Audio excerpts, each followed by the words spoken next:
Over the past few weeks, both the US and Canada have announced they'd be slapping massive tariffs on electric cars coming from China. And when I say massive, I mean a 100% tax. EVs from China are by far the cheapest on the market, even cheaper than most new gas cars in North America. So, at a time when both Canada and the US are trying to get everyone driving EVs in the next few years, why is North America closing the door on an ultra-cheap source? I think the idea here is to protect this infant industry, this early industry that's being developed, but it comes at a cost to consumers. Let's go through it. There are a couple reasons both Canada and the US are concerned about EVs coming from China. First is the sheer amount of cars the country is producing. China has become one of the biggest EV manufacturers in a really short period of time. Exports increased more than 1,000% from 2018 to 2023. Last year, the country exported nearly 1.6 million EVs, more than any other exporter. This was an intentional plan in China. Let's just leapfrog over the internal combustion engine where we can't compete, where GM, BMW, and Volkswagen have the vast market share even in China, and let's see if we can become global players and dominate in the EV sphere. But maybe the biggest threat to the North American market lies in just how cheap China is able to sell them for. For example, let's compare BYD, China's biggest EV maker, to US-based Tesla. According to Reuters, a few months ago, BYD listed a new version of the Atto 3 at less than $17,000 USD. Meanwhile, the cheapest Tesla you can buy right now in the US is about $45,000 USD. Both Canadian and American governments have argued that price, $17,000, isn't market value. They say it's artificially low. Actors like China have chosen to give themselves an unfair advantage in the global marketplace, so we're taking action to address that. Simply put, we don't make anything in North America that could compete on that price scale. And here's some insight into why. For one thing, they're subsidized heavily by the government. A recent report by a US think tank estimated the Chinese Communist Party provided over $230 billion US in subsidies to EV makers between 2009 and 2023. Those included things like buyer rebates, tax exemptions, R&D funding, and government procurement. Analysts say many of these companies also get ultra-low interest loans, and some even get direct financing from the state.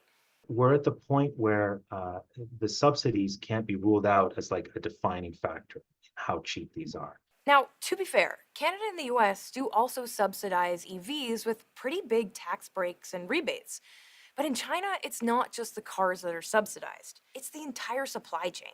From the mineral development, mineral refining, to transportation, to shipping, it's subsidized across the board, so that helps. And the environmental standards are not as rigid in China, right? So they're producing these cars largely using coal-fired power, which is itself subsidized to keep prices low for these private car companies. Another reason analysts say China's able to keep prices so low, multiple investigations have shown EV makers in China get their raw materials from what the Chinese government calls re-education camps, and what human rights activists call forced labor. What is this Chinese policy of oversupply and overcapacity built on? You know what it's built on? It is built on abysmal labor standards, and it is built on abysmal environmental standards. So given the subsidies, the environmental and labor standards, the argument is that Chinese companies would be able to flood the market with cheap EVs, and North American companies just wouldn't be able to compete. There is a level of a plateau right now in terms of sales within China of electric vehicles. And so what does a company do that is just churning these things out with the help of subsidies? Well, they look for other countries to absorb that production. The reality is China has an intentional state-directed policy of overcapacity and oversupply designed to cripple our own industries. We simply will not allow that to happen to our EV sector, and in which we have invested so effectively. This crackdown on EV imports, according to government leaders, is first and foremost about protecting the future of the North American auto industry and the hundreds of thousands of people who work in it. I'm determined that the future of electric vehicles will be made in America by union workers, period. Whether tariffs will save those jobs is another question. Whether it's going to have an impact protecting these manufacturers down the road remains to be seen. It really comes down to whether the manufacturers that will be operating EVs plants in Canada will offer products that actually resonate with the consumers. When it comes to EVs, Canada doesn't exactly have a booming sector, but it is making significant investments toward that end, particularly in batteries. Right now, almost all the EVs sold here are made in the US. The big picture, though, is about a united North American front. This automotive industry is totally integrated with the United States. It always has been, and it always will be. Traditionally, cars and car parts get sent across the borders at several steps of manufacturing. What happens in one affects the other. The thinking is no different for EVs. Canada, being a very integrated economy with the United States, there's a lot of pressure in Washington that Mexico and Canada not become kind of side doors or back doors for products like EVs. So that's largely what's going on here. But here's where things get complicated. Because as I touched on earlier, both countries still do have ambitious goals when it comes to EVs, with very tight deadlines. I don't see how we could possibly meet those goals because I don't think that the American or European automobiles can come in fast enough to replace the cheap cars at the lower price range that could come from China now. By 2035 in Canada, it will be mandated that every single new car sold has to be electric. Right now, we're at about 11% a year, and that target is only a decade away.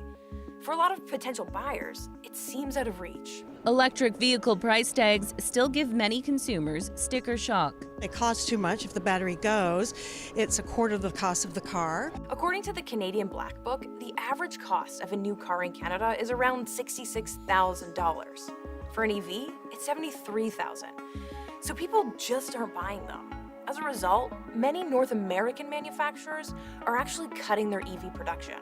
Now here's where the 100% tariff and the EV targets appear to clash. If there's no cheaper alternative on the market, how's the government going to get everyone buying electric cars in just a few years?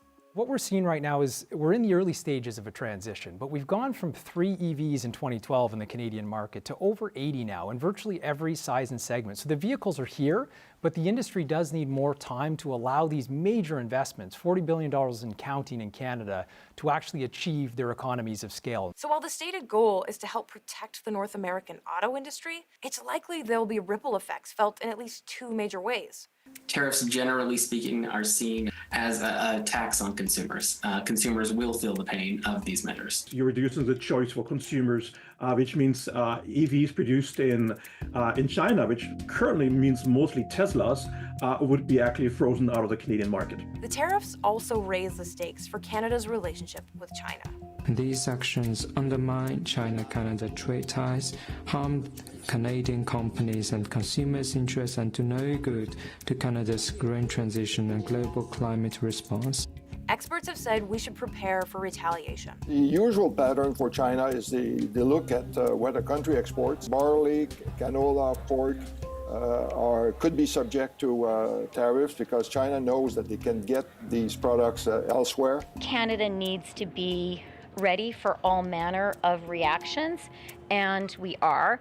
A new 25% tariff on Chinese-made steel and aluminum was also a part of this starting point. And next on the tariff horizon, the government is considering batteries, semiconductors, and solar panels, to name a few.